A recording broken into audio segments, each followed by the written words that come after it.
नमस्कार। आप देख रहे हैं सीडी न्यूज बिहार और मैं बांका जिला चांदन प्रखंड में बड़ुआ नदी के तट पे खड़ा हूँ।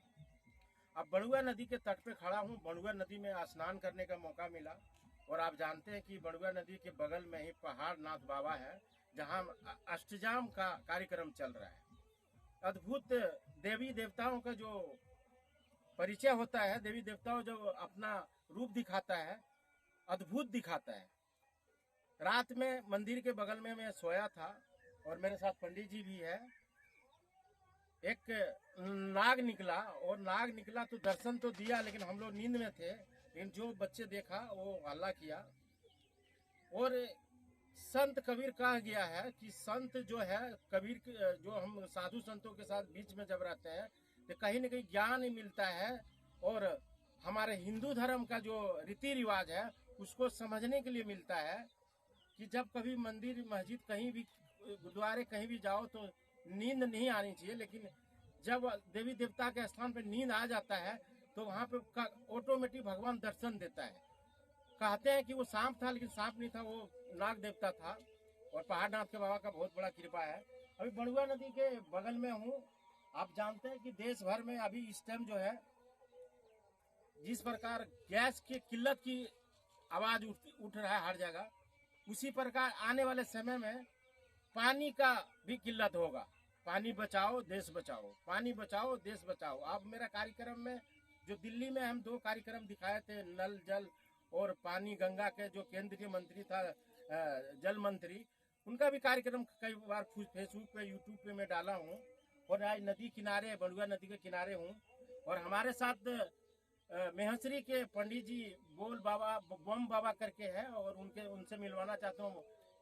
पंडित जी आप कैसे हैं? प्रणाम आपको, चरणों में स्पर्श करते हैं। बहुत अच्छे हैं।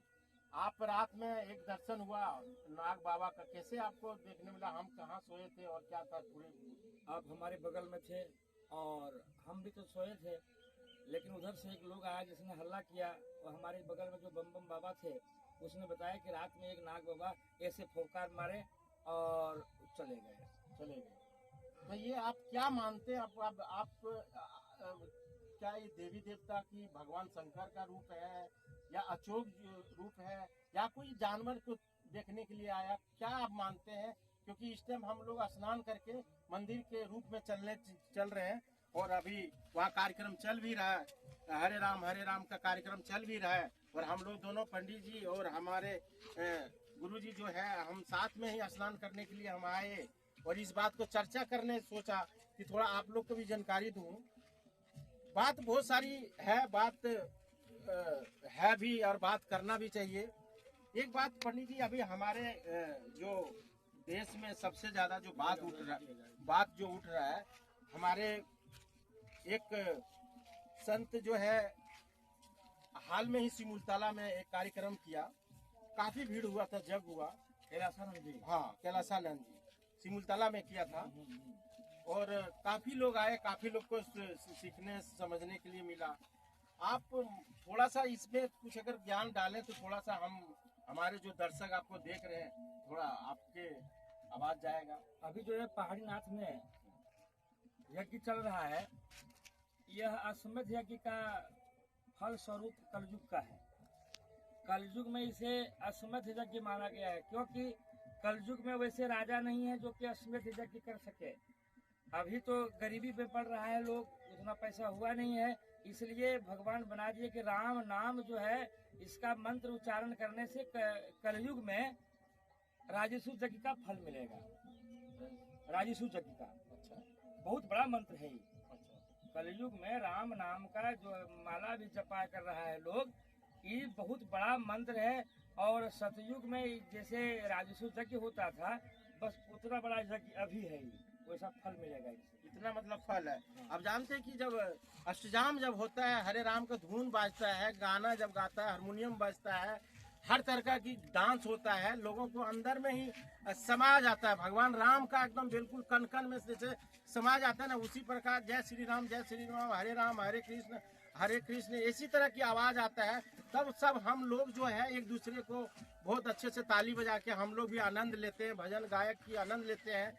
थोड़ा सा मैं जानना चाहता हूँ कि आप ये जो प्रथा है अष्टजाम का या कोई देवी देवता का गांव में काफी चीजें कम होते जा रहे हैं। इसका कारण क्या क्या महंगाई है या क्या लोग इसको नहीं करना चाहते हैं या क्या खर्च बैठ रहा है या क्या है कि लोग नहीं करना चाहते हैं? ये भी इसमें थोड़ा सा अधिक खर्च लगने के कारण इधर के लोग नहीं कर पाते। इसे तो शहर में लोग करते ही हैं, जहाँ पैसा है वहाँ तो होते रहता है, यहाँ भी होते रहता है, यहाँ भी कोई दिक्कत नहीं है, यहाँ भी हो रहा है। जैसे जैसे पैसा हो रहा है सब लोग करता है यहाँ भी, लेकिन इसमें जो थोड़ा खर्च अधिक बढ़ रहा है, इसलिए थोड़ा कमजोर लोग नहीं कर पाते हैं। अच्छा, इसका फल सूप तो सही है, लेकिन अगर कोई मन्नत पूरा होता है, अगर कोई मन्नत पूरा होता है तो बाबा क्या अभी से क्या करना चाहिए? हम लोग जैसे कि कुछ काम करना चाहते हैं या कोई किसी को भी इच्छा पूरा होता है, क्या इसमें शुरुआत कहाँ से होता है, क्या कहना चाहिए? ये थोड़ा सा लोगों को में जानकारी होनी चाहिए। जैसे देखिए, सत्कर्म देव कर्म में जो खर्च हो, यह मैं डंका की चोट से कहता हूँ, जितना पैसे खर्च होगा उसे सवैया पैसा आपको मिलेगा, ये हमारी गारंटी है, गारंटी है।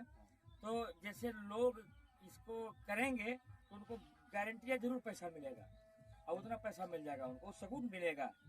लेकिन लोग कर ही नहीं पाते हैं, नहीं कर पाते, उनको नहीं मिलता है, जो करेगा उनको मिलेगा।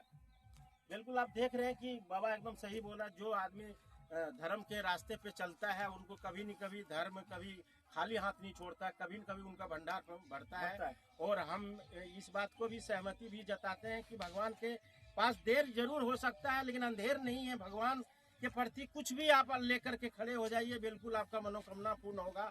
और हमारे दर्शक जो हमारे को देख रहे हैं, आप सबको भी हमारे तरफ से और पंडित जी की तरफ से बहुत सारा शुभकामना और बधाई। मैं इस टाइम बड़ुआ नदी के तट पर खड़ा हूँ और बिल्कुल आप सबको सामने में पेश करके बाबा को भी सुनाया और हम भी अपना जो आपके सामने भरोसा लगा सके वो लगा रहा हूँ। लेकिन कृपा करके हमारा भी चैनल को लाइक और सब्सक्राइब कीजिए। इसी बात को लेकर बहुत बहुत धन्यवाद। धन्यवाद धन्यवाद धन्यवाद।